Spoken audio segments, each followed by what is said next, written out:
All right, guys, back on a project. One of my good friends put a large mini barn with a pool, and we needed to run power. And basically today, I'm not going to go through all that on this video, but what I wanted to highlight is why you need to separate your grounds and neutrals when you have a sub panel. This house was built, we think, or they think, late 60s, early 70s. And I don't know if this meter base is original or not. It may not be. It was probably upgraded at some point. I think they may have done a room addition. There was an existing 200 amp service, 200 amp existing disconnect. The panel's towards the middle of the house. So basically what I had to do in preparation for this project, instead of going all the way back to the house panel, I decided to change the disconnect and replace it with one that has breaker space. And then I ran 100 amp off of this to his barn and pool setup.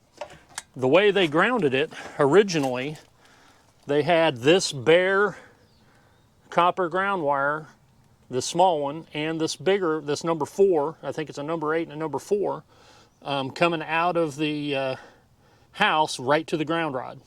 It did have a ground rod. I've since put this stuff in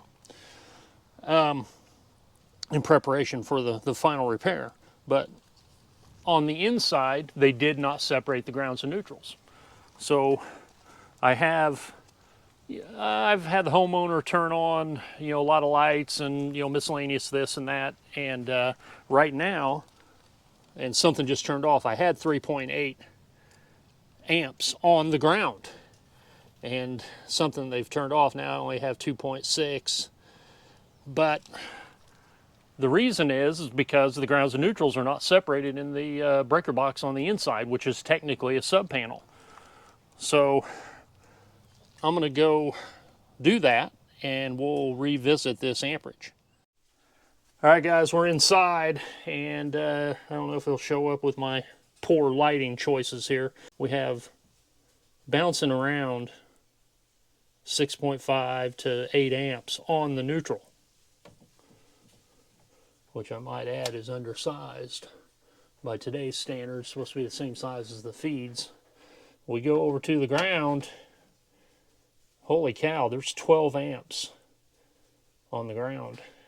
No good. Let's fix it.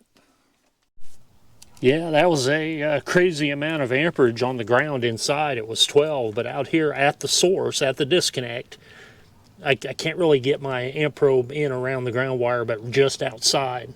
And I did make a stop over here first. It's 3 amps on the ground. And I have 11.5 on the neutral. Should not be that way. Should have no amperage on the ground.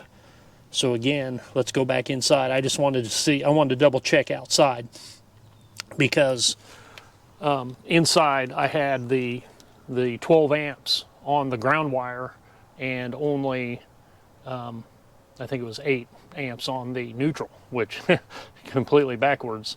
And I'm not sure where this smaller number 8 ground wire, where it goes, because the only thing in the panel is this number 4 bare. So maybe that goes to a water pipe or something, I'm not sure. But we will revisit this when we separate the grounds and neutrals at the indoor sub panel. Well, we've got the grounds separated, guys. I haven't fired it back up yet, but not the cleanest job ever. But eventually this panel will be replaced, so there's really no sense in completely unlacing everything and making it look all nice and neat like a lot of you internet guys. But anyhow, yeah, I've got all the ground separated. I added a ground bar for the upper wires, took care of both sides. A ground wire, or a ground bar for the bottom wires. The existing main ground wire coming in is a number 4 bare, and man, that is the hardest stuff I've ever had to deal with to try to bend it.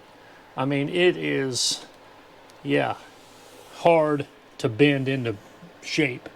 But we're getting ready to fire it up and see if the if we've cured the amperage on the ground by doing the separation.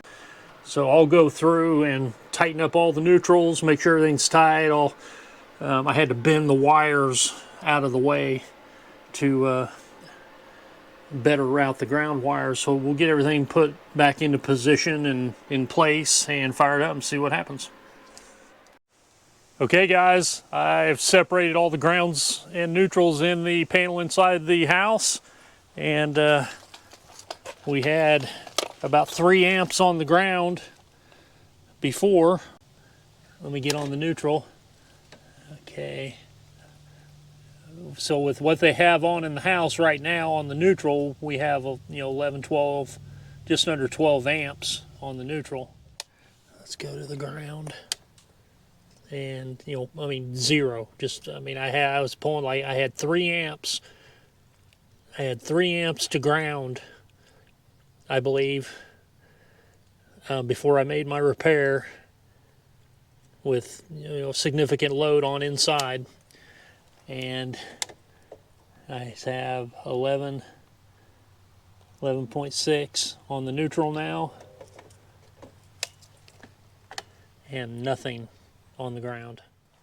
And that is why you separate the grounds and neutrals when you have a sub panel.